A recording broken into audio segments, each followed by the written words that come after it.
Hello, my name is Linda Scheller. I'm the author of the forthcoming Main Street Rag Press book of poetry, Wind and Children. Wind and Children is a poetry collection that is a lens into the life of a teacher from the beginning of her career until after her retirement. Many of her students live in profound poverty and experience personal tragedy.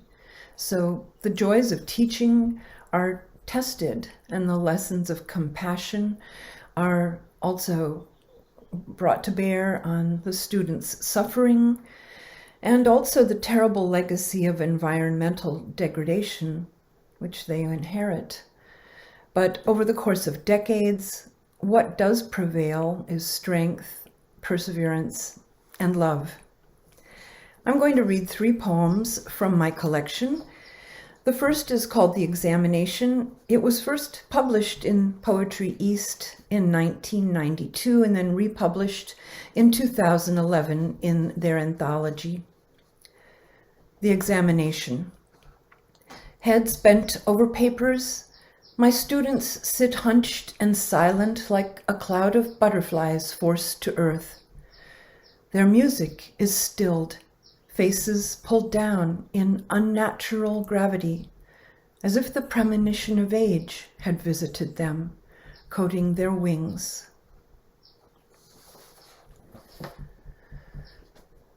The second poem was published in 2020 by West Trade Review, and they also nominated this poem for Best of the Net. This is how. In the center of the diner, a woman in a hijab sat writing, while her little boy dropped a ball which rolled this way and that. He trotted after it, bent to retrieve the ball, returned to his mother, dropped and retrieved, returned and dropped. A white-haired man with a paper cup in his hand shuffled to the center from the opposite side. He stopped behind the boy's mother, lifted his cup, and dumped it over the seated woman's head.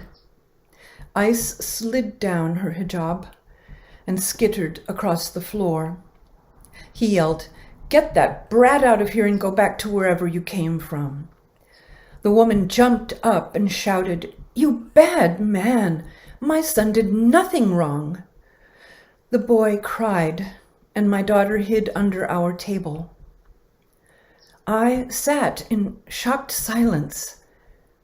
I sat and did nothing. I said nothing. Nothing. I sat in silence and did nothing.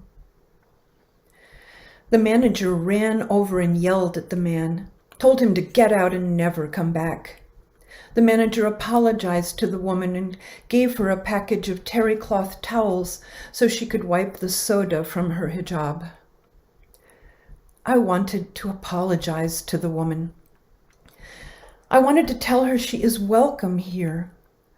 I wanted to tell her I thought her son was very well behaved, but I was afraid and said nothing. 20 years later, one of my students asks how the Holocaust could have happened. I tell them about the woman in the hijab and her son, the old man and the manager, and how I watched and did nothing, walked past her and said nothing. This is how. And finally, I'm going to read a poem that was first published in Notre Dame Review in 1998. This reflects, the fact that this is also poetry of place to a large extent, centered in the Central Valley of California. Harvest. They arrive in the fog before dawn, in unmarked yellow buses and stuttering sedans filled beyond capacity. Men and women with dark hair beneath tight-fitting caps huddle around the fire at the edge of the fields. The heavy sky is a shawl of poison, and they work wrapped in its embrace, nurturing the wealth of their conquerors. Bent over the earth, the home they care for but do not own, Icy fingers and aching arms reach and gather the harvest, while their dreams ride their backs like children on horses. The leaves whisper ancient stories, the benediction of family, and the seasons of birth and childhood, work and death. Beneath their toil, the earth smells sweet, like sheets washed in the river and dried in the sun, the bed that waits, already made, for those who gaze at it every day and those who look away. Thank you so much for listening. Thank you, Main Street Rag Press.